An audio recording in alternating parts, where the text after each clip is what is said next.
Avvalambor assalomu alaykum, hurmatli mijozlar, hamshaharlar. Mana bugun biz Toshkent viloyatining Angren shahridan mana shu Olmaliq shahriga nabiramizni olib keldik.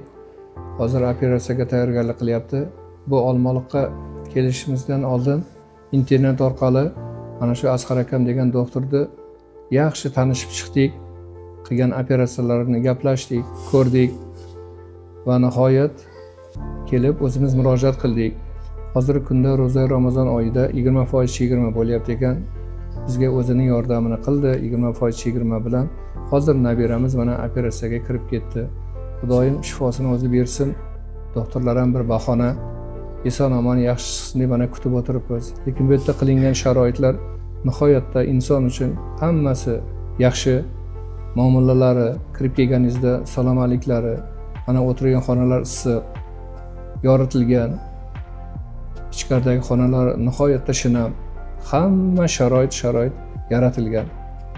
Mana shuni qilgan insonlar hammasiga faqat xalqimiz nomidan rahmat deymiz, tashakkur bildiramiz.